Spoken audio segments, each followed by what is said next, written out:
Hello everyone and welcome to another Mastering MFL video. Lately I've had some conversations with other managers and I was negotiating some transfers with them, and we had a little bit of a discussion. How do you come up with the price for a player? What is the right price? So in this video I want to talk about player valuation and help you to find the right price for your players when you decide to sell them, or maybe you want to buy a new guy and you wonder, am I paying too much or is this a fair price? So I'm going to share a couple of ways you can come up with a price, a couple of factors that I think you should put into your price, and some general tips at the end of this video. So stay tuned and let's start with method number 1, which is a very basic method, which I call the marketplace floor check. So we are here already in MFL at the marketplace, and you see tons of guys listed here for a lot of different prices. I'm not gonna, let's say, analyze those prices. I just want to share how do I find, let's say, my basic floor price. That's how we call it, the marketplace floor price. So the basic ingredients are just a position, an age, and a rating. Let's start with this guy. Is he fairly priced or not according to me? So he's 65 CB and his age is 21. So let's check that out. So he's a CB. Only primary position we want to know. He is 65. And what was his age again? 21. So that's a pretty young age. And then we do price low to high. Well, he pops up as kind of the youngest, the cheapest guy here, 24, together with this one who's even younger. So you could say he's maybe a bit more value for money. But we can see that that's a pretty, that's a market floor. I would say that is definitely a fair price then, if he's priced at the market floor. So the basic first step, I think everyone kind of knows it or does it, is just position, overall, and age. So we can either buy this guy. Of course, it depends a bit on stats. That can also change things around. But let's say this is the basic price and it's fair. Then we can throw in what I think are two important modifiers. So when you are selling, a modifier could be speed.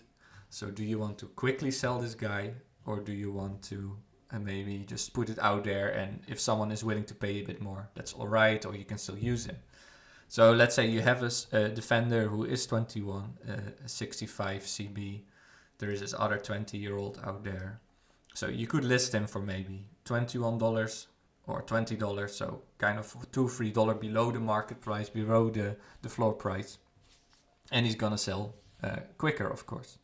And if you then add a couple of dollars, you put him maybe a bit more like he is, what's a good example? Like 27. Also 20-year-old, 27. You put it a bit higher and you just wait. Maybe the market price will increase and then you're all right with that value. So depending on how fast do you want to sell this guy, do you quickly need your dapper? Of course, you can lower it by a couple of dollars below this floor price. Then another important element is progression.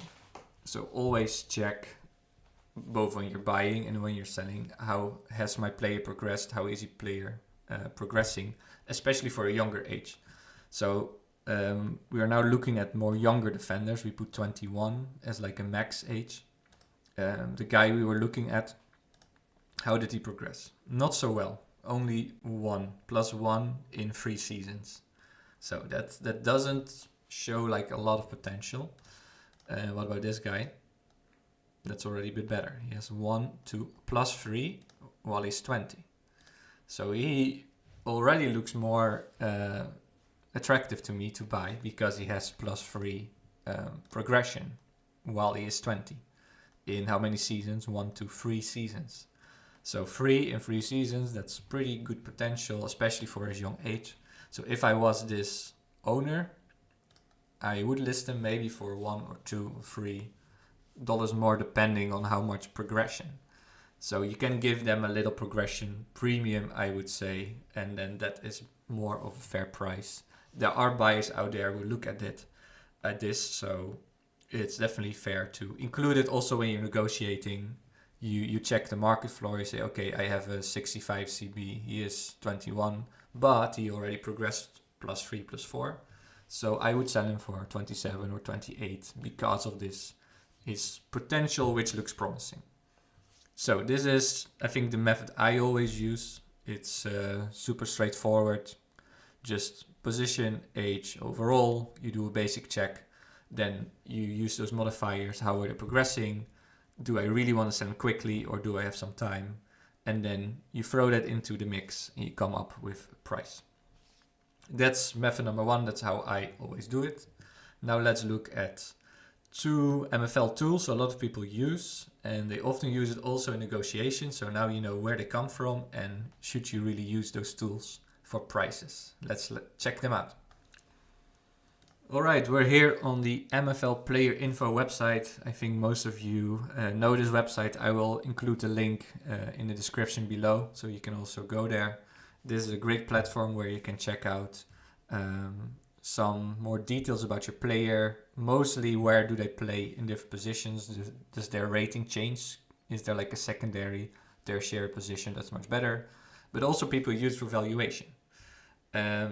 So I put the ID of the guy we just looked at in MFL Player Info. There it pops up. And we already see kind of a crazy difference in terms of value. So he is now, according to the tool, the value is more than 14, but it gives us like a base, like a low value of 14. And we just saw the floor was 24. So you could say then, I had this before negotiations. Yeah, but player info says he's 14. So 24 is a crazy price. I'm not going to pay that. But where does this number come from? So it's important to look at what it says. So it says based on the average of last 3 sales for similar age, rating, and position. So then if you see that value, you're going to say even more. Yeah, but look, it's based on the last 3 sales. So apparently it should be 14. But what you maybe don't know is that with some floaty sales that are often done for 1 cent, like 0.01 cent or $1, they can be part of some trades. There can be kind of the data can be polluted in this sense. And this is also used in this price. So it often, what happens is that it gives a lower value than what is normal, what is a normal floor price. So my advice is use this tool, MFL Player Info, use it to look at position ratings, look at that contract info that gives you an indication what kind of contract you can ask. In general, this is much better. This is amazing. This is always correct, perfect. You can see what would it be as a right back, etc. But for player value, don't use it because this data is polluted and you can end up in a lot of fights. Just stick to the first check I did, the floor price. So player info, great tool, not for valuation. So if people use it in a conversation, don't trust them. Don't use it yourself for player valuation. But there is another tool which I think is better for player valuation. So let's go there. And that name of the tool is MFL Assistant, made by Alexis. The MFL Player Info is made by Ali Coleman. Big shout out to the both of them who put a lot of time and effort in developing those great MFL tools. So the great thing about MFL Assistant is instead of giving you a value, it gives you a lot of different sales and prices, and you can kind of make your own guess, estimated guess based on those data. So let's do what we just checked. Our defender, he was 65, CB 21, and price at $24. So let's see historically if that is a good price or not. We run it and we get like a nice graph where you can see here all the dates when similar players were sold and the price level. And what is pretty great to see is that between 25 and 20, well, we set around 24, most sales happened in that range. There are some are a bit higher. You can see here in the past, a couple of more higher sales, also much lower. But again, that can be part maybe of some trade deals. But on average, it is within this 25 to 20 range. You can check out all individual sales. So this guy was even a bit older and sold for 23. Also a bit older, 22. But also one overall better and sold for 22. Is there a younger one or not? Yeah, he was 20 and sold for 27, so it's a bit above the 24. So you can based on like which kind of players are selling for what price, you can come up with your own price. And so this is a much better tool, I think, to come up with a price than the player info. But what you don't know here is the progression premium, which I think is very important. So then do check out if you really have a lot of time, and of course you can come up with a quick, okay, 24 seems fair, 23 is fair. But if you have a bit of extra time, maybe then check out those players. They are also mentioned here. You can click on them and go to their page and then check the progression. So maybe that guy that was sold for quite a bit, for 34, maybe he has crazy progression. That's why he can be sold for $34. So always do check that modifier, the progression premium as I call it. Maybe that's important. So to sum it up, player info, great tool for positions, not for value. Player assistant, much better tool for valuation, but the progression is not in there, so do check it out. Go to the player things, the pages. And my floor check, I would say, is always a safe bet and a safe choice to find a price. Now let's talk about another couple of things and then we're done. A couple of things before I end this video. So I think a lot of player valuation in the end comes down to your experience and your deals in the past with the managers who you work with, and just your own kind of gut feeling, what is a fair price or not.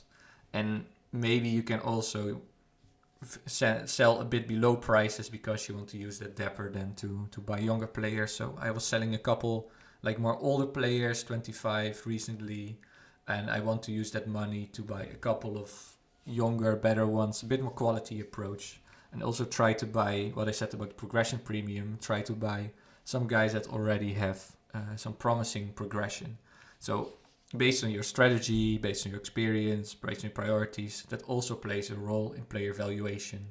Maybe you can sell them like 10-20% below market price, below the floor price, but then quickly you can use that money to then invest again. So it really depends on your experience, but also your priorities. What is your strategy? And then the final thing, so if we go to the market and you see all those prices, of course they are constantly changing. The market keeps developing. Sometimes a big will comes in that drives prices up. Sometimes there's a big marketing push that drives prices up. Sometimes there's some couple drops in a row that brings prices down a bit. And huge development that is taking place right now is aging and retirement. So this guy 84 for 230 sounds super cheap. Okay, he is 22, that is kind of cheap, but then no one is also using CFs right now, not so much. Or there are like some, if you look at rares right now, and then let's look at the cheapest ones. Some look super cheap right now, like 37, but then you check it, okay, he's 28. And a lot of people right now are afraid of retirement, and they only care about the player value and not less so much about the use. So the game is still developing, we still have to find our feet. How do we price older players, for example? What's going to happen with retirement? And it's constantly changing. So keep doing those price checks. Keep an eye on the sales bot. Keep using the tools. And then you slowly, I think, also get better yourself in player valuation.